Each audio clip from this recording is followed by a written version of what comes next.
বিসমিল্লাহির রহমানির রহিম। আসসালামু আলাইকুম। আলহামদুলিল্লাহ, আমরা সবাই ভালো আছি। আশা করি আপনারাও সবাই ভালো আছেন। নতুন আরেকটি ব্লগ নিয়ে এসেছে, আশা করি সবাই দেখবেন এবং পাশেই থাকবেন।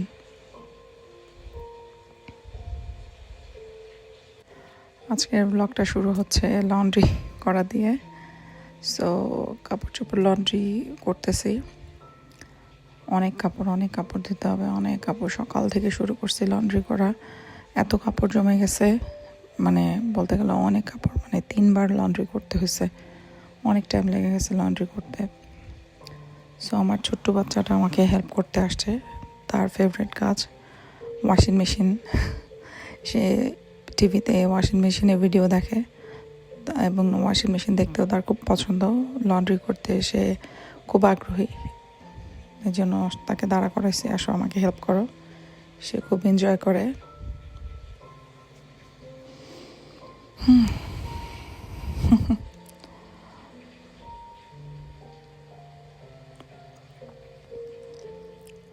আজকে সারাদিনে অনেক কাজ আছে। কাজের মধ্যে সবচেয়ে বড় কাজ হচ্ছে লন্ড্রি করার পরে কাপড় ফোল্ড করা, অর্গানাইজ করা।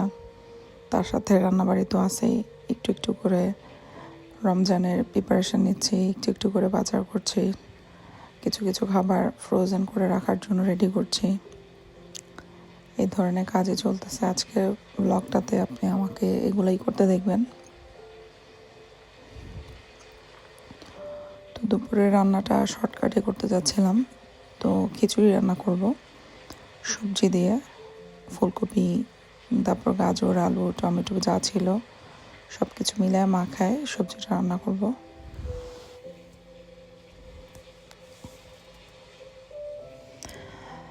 আলহামদুলিল্লাহ, যদি আল্লাহ বাঁচায় রাখে আরেকটা রমজান পাবো। রমজান মাসের জন্য অনেক এক্সাইটেড। আমি জানি প্রত্যেকটা মুসলমান মানুষের রমজান মাসের জন্য অনেক এক্সাইটেড। রমজান মাসের আসার আগের থেকে শুরু করে আমার এত এক্সাইটমেন্ট কাজ করে, কি করব, কিভাবে ম্যানেজ করব, ঠিকমতো আমল করতে পারবো নাকি। মানে বছরের সবচেয়ে সবচেয়ে পছন্দের একটা মাস এই রমজান মাস। ঈদের দিন থেকেও আমার পুরো মাসটা বেশি ভাল লাগে আর কি। আমি অনেক উপভোগ করি। আমি এই সময়টাকে খুবই এনজয় করি। বাচ্চাদের নিয়ে চেষ্টা করি বাচ্চাদেরকে দিনের জ্ঞান দেওয়ার, যতটুকু আমি জানি, যতটুকু আমার পক্ষে সম্ভব হয়। নিজের জন্য নিজে চেষ্টা করি অনেক কিছু শেখার। সো সেই প্রিপারেশনের জন্য অনেক আয়োজন চলতেছে। অনেক আয়োজন বলতে গেলে আমার ছোট ছোট আয়োজন, ছোট ছোট শখ, টুকটাক করে ঘর সাজানো, তারপর হচ্ছে বাজার করা, অর্গানাইজ করা সব কিছু, যে কিভাবে কোথায় কোন জিনিস থাকবে, কখন উঠবো, কখন ঘুমাবো, কোন জায়গায় নামাজ পড়বো, বাচ্চাদেরকে কিভাবে সেট করব, কোন দিন কি ইফতারি দিব, এগুলো আগের থেকে প্ল্যান করতে থাকি, চিন্তা করতে থাকি। আবার এখানে তো স্কুলও থাকবে রোজার মাসে, পুরো মাস জুড়ে স্কুল থাকবে, বাচ্চাদের পড়ালেখা থাকবে, হাজব্যান্ডের কাজ থাকবে, নিজেরও কাজ থাকবে। তো এইগুলো সব কিছু ম্যানেজ করে রোজার মাসটাকে উপভোগ করা, সাথে আমল করা, কোরআন তেলাওয়াত করা, নামাজ পড়া সবই চালায় যেতে হবে। কথা বলতে বলতে সবজি খিচুড়িটা হয়ে গেছে। লাস্টে ঘি দিয়ে দিচ্ছি ভরে ভরে। আমি ঘি ওই আধা চামচ 1 চামচ দিয়ে ফ্লেভারের জন্য দিই না, কারণ ঘি অনেক হেলদি একটা মানে তেল, যেটা আমাদের শরীরের জন্য অনেক ভালো। তো আমি বেশি করেই দিই। আর এই ঘিটা কিন্তু আমি নিজেই বানিয়েছি। দেখতে পাচ্ছেন কি সুন্দর হয়েছে। সবজি খিচুড়ি আর ডিম ভাজি, এটাই ছিল দুপুরের মেনু।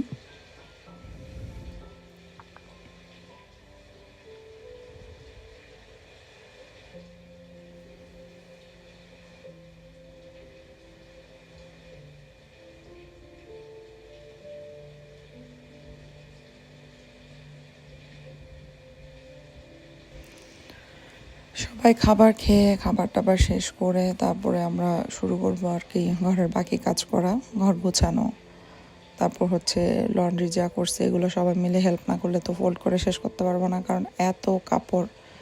3বার লন্ড্রি করছে, এত বড় লন্ড্রি মেশিন, তো বুঝতেই পারতেছেন কি পরিমাণে কাপড় জমছে। আলসামি করে করতে করতে করতে করতে অনেক কাপড় জমে গেছে।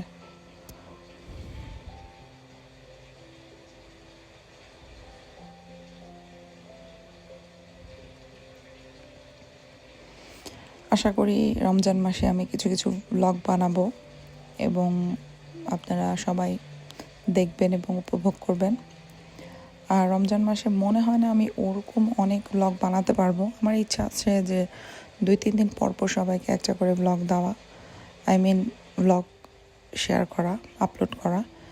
বাট রমজান মাসে আমি যদি এই ব্লগের দিকে ওইভাবে মনোযোগ দিতে চাই তো আমার বাকি রুটিন আমি ওইভাবে চালাইতে পারবো না।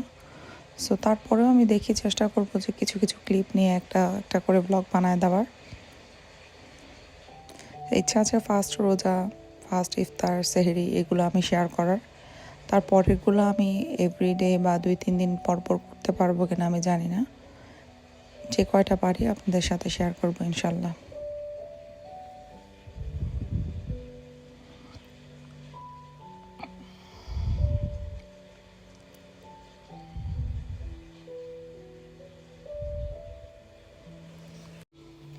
এত কাপড় চোপড়ে বাবা মাথাটা খারাপ হয়ে যায়। বাচ্চাদের কাপড়, নিজের কাপড়, হাজব্যান্ডের কাপড়, ক্লজেটও কম বড় না, কিন্তু জায়গা হয় না। ক্লজেটে রাখাও জায়গা হয় না, লাগেজের ভিতর রাখতে হয়। তার মধ্যে আছে এরকম বড় বড় বক্স আছে, বক্সের ভিতর ঢোকায় রাখতে হয়। খাটের নিচেও আছে, মানে জায়গায় জায়গায় কাপড়। ভাড়া বাসা যতটুক সম্ভব অতটুকের মধ্যে রাখতে হয়, কিছু তো করার নাই। আর এটা হচ্ছে ডাম্পলিংয়ের প্রিপারেশান, মোমোজ যেটাকে বলে। আমি এখানে চিকেন ডাম্পলিং বানাবো। চিংড়ি দিয়েও বানাই, কিন্তু চিকেন দিয়ে বানাচ্ছি। চিকেনটা ভালোই লাগে, কিন্তু চিংড়িটা আমার কাছে বেশি ভালো লাগে। ইজি, একদম ইজি।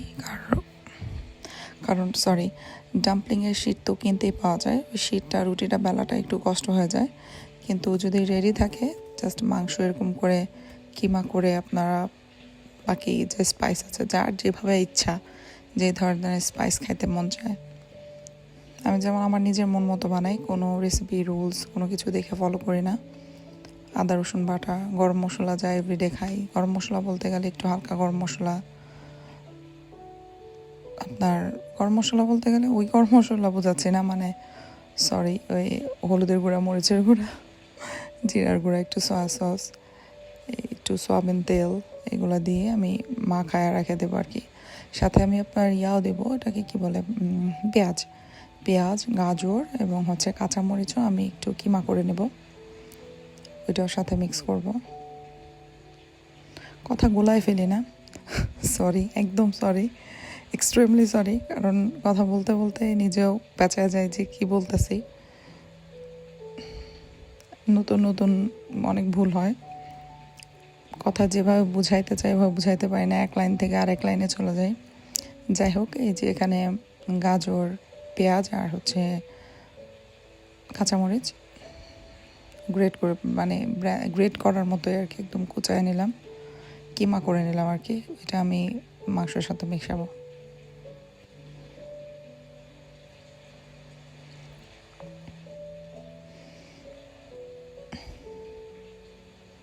আমি একটু আটা দিয়ে এবং পানি দিয়ে একটা আঠা বানায় নিতেছি ডাম্পলিংয়ের শিটে চারদিকে লাগানোর জন্য।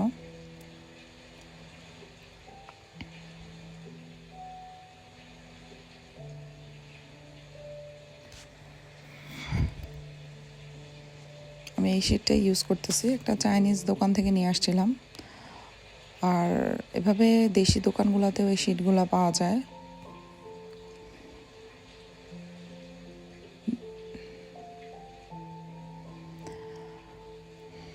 অনেকভাবেই ডাম্পলিংয়ের শেপ দেওয়া যায়, কিন্তু এত শেপের ডিজাইন করার ঝামেলা কে নেয়। একটা ওয়ে আমার কাছে সবচেয়ে ইজি মনে হয়, দেখতেও ভালো লাগে, খাইতেও ভালো লাগে। সো ওই ওয়েতেই আমি সবসময় করি। জাস্ট এইভাবে ভাঁজ দিয়ে একটা ফোল্ড করে দেব, অন্থনের মতো আর কি অনেকটা দেখা যায়।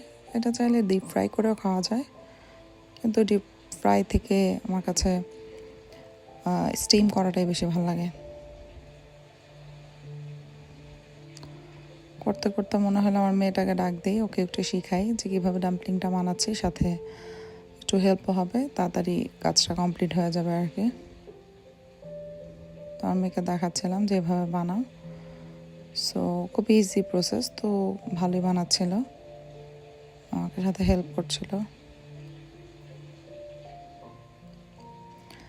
আজকের এই ব্লগটাতে এই রান্না টান্নার রেসিপি টুকটাক দেখানো, ওরকম কোনো স্পেশাল কিছু আমি মানে ক্লিপ নিতে পারি নাই। নেক্সট ব্লগটা ইনশাল্লাহ আশা করি অনেক এক্সাইটেড হবে আমার নিজের জন্য। আপনাদের ভালো লাগবে কিনা আমি জানি না, আশা করি ইনশাল্লাহ ভালো লাগবে, কারণ আমার বাসায় একজন স্পেশাল গেস্ট আসতেছে। একজন না, সরি, দুইজন। নেক্সট ব্লগই দেখতে পারবেন। সেটারও কিছু কিছু প্রিপারেশন চলতেছিল, মানে একসাথে সব কিছু। একদিকে বাচ্চাদের স্কুল, আমার হাজব্যান্ডের কাজ, তার মধ্যে গ্রোসারি বাজার, তার মধ্যে গেস্ট আসবে সেটার প্রিপারেশন, তার মধ্যে রোজার প্রিপারেশন, মানে এখানে তো সব কাজ নিজেদেরটাই নিজেরা করতে হয়, এটা সবাই জানে।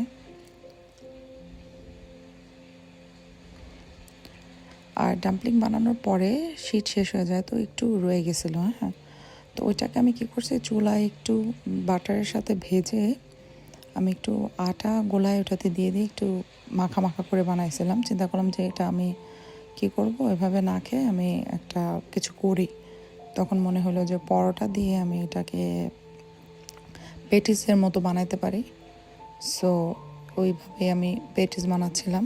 আর যদি আমি তেলে না ভাজি, সেটা যদি আমি এয়ার ফ্রায়ারে বা ওভেনে বেক করি, তখন কিন্তু এটা কালার আসে না, বিশেষ করে ব্রেডের বা এ ধরনের পরোটার। তো সেটার জন্য আমি ডিম ভেঙে ডিমের কুসুমটা নিয়ে নিছি উপরে ব্রাশ করে দেওয়ার জন্য।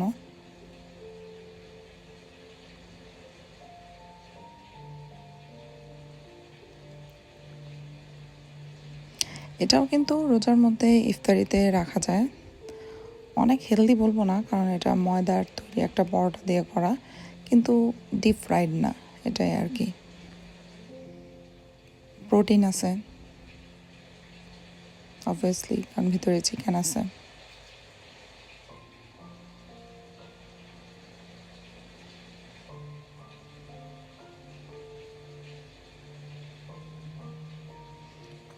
দুপুরে আমাদের ওই খিচুড়ি টিচুড়ি তো খাওয়া হয়েছে, কিন্তু রাতে আর কেউ খিচুড়ি খায় নাই। রাতেবেলা আমরা সবাই এগুলা খেয়েই পেট ভরা। আর ডাম্পলিং তো আমি বানাইছিলাম অনেকগুলা, ভাবছি এগুলো ফ্রোজেন করে রেখে দেবো, রোজার মধ্যে কোনো একদিন কাজে লাগাবো, কিন্তু ওই দিনই কিছু খাওয়া হয় আর হচ্ছে বাকিগুলা রেখে দেই।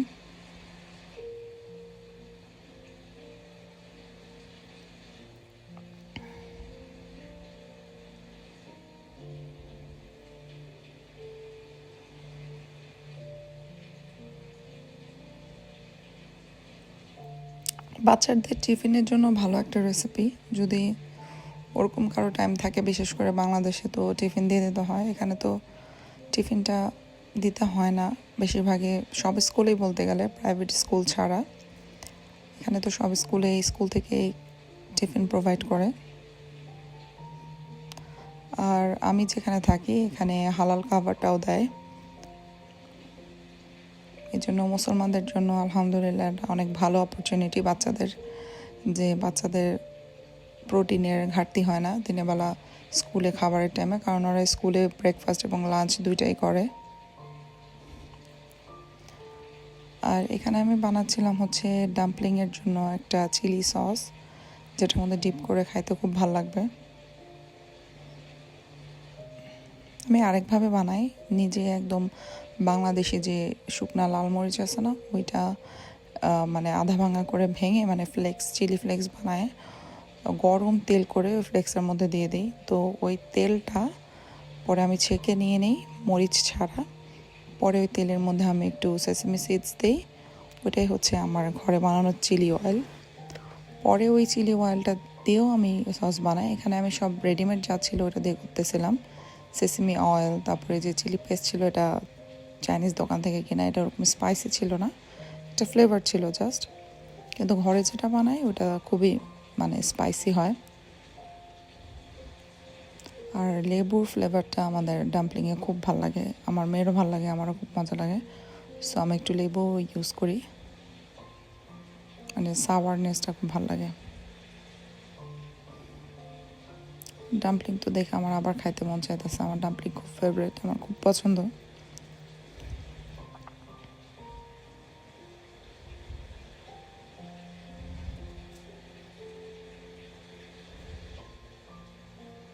উঠাই দিয়ে পারতেছিলাম না, বারবার পিছলে যেতেছিল, লেগে যেতেছিল। দেখেন কি অবস্থা।